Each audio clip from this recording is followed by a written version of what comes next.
Hello guys, நீங்கள் பார்த்துட்டு இருக்கிறது சினிமினி விஜயபுர சேனல். இந்த சேனலில் இப்போ என்ன பார்க்க போகிறோம்னு பார்த்தீங்கன்னா, நம்ம கூலி படத்துலேருந்து இப்போ வந்து ஒரு லீக் சீன் வந்து சோசியல் மீடியா சமவெல்லாம் வந்து பரவிட்டு இருக்கு.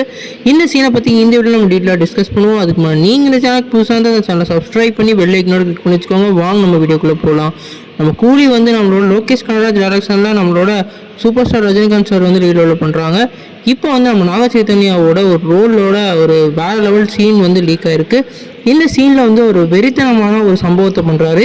குறிப்பாக வந்து ஒரு பேனரில் வந்து யார் இதை வந்து அவுக்குறாங்களோ அவங்களுக்கு தான் இந்த பணம் 2 கோடின்னு சொல்லிட்டு ஒருத்தனை வந்து அடித்து கொள்கிற மாதிரியான சீக்வன்ஸை வேறு லெவலில் லீக் பண்ணி விட்டுருக்காங்க. ஒரு பியூரான வில்லனாக வந்து இந்த படத்தில் வந்து நம்ம நாக சைத்தன்யா நடிக்க போகிறதா தெரியுது. ஏற்கனவே இவரோட கேரக்டர் நேம் வந்து சைமன்னு சொல்லிட்டு அவங்க வந்து ரிலீஸ் பண்ணியிருந்தாங்க. இதில் பார்த்தா ஒரு க்ளீனான சேவில் ஒரு வேறு லெவல் பிஸ்னஸ் மேனாக தான் நம்ம பார்த்துருப்போம்.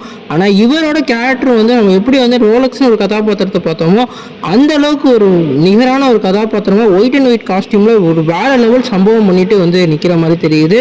குறிப்பாக வந்து நம்ம லோகேஷ் கனகராஜோட சிக்னேச்சர் ஸ்டெப் மாதிரி எல்லாரையும் வந்து சுத்தியில் வச்சு அடிக்கிற மாதிரியான சீனை இவர் வேறு லெவலில் நடித்து காமிக்கிறாரு. இதை ஸ்க்ரீனில் பார்க்கல வேறு லெவலில் இருக்குன்னு தான் நினைக்கிறேன்.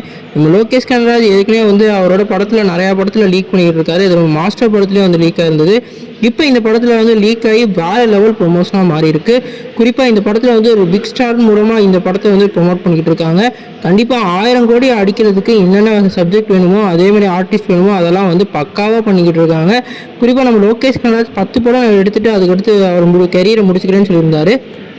அது எதுக்குன்னு இப்போ தான் தெரியுது. ஏன்னா ஒரே மாதிரியான சிக்னேச்சரான பேட்டர்ன் மூலமாக அவர் எடுக்கிறனால அவரோட ஆடியன்ஸ் வந்து கொஞ்ச நாளுக்கு எடுத்து வெறுத்துருவாங்க. அதுக்குள்ளே அவர் வந்து ஃபிலிம் அவுட் ஆகி வெளியே போகிறதா அவங்க பிளானாக வச்சுருக்காரு. கண்டிப்பாக இந்த படத்துக்கு இப்போ எக்ஸ்பெக்டேஷன் வேறு லெவலில் இன்க்ரீஸ் ஆகிருக்கு. நீங்கள் அந்த லீக் டிசைனை பார்த்தீங்கன்னா உங்களுக்கு இன்னும் தோணுச்சுன்னு கமெண்ட் பண்ணுங்கள். சேனல் சப்ஸ்கிரைப் பண்ணுங்கள்.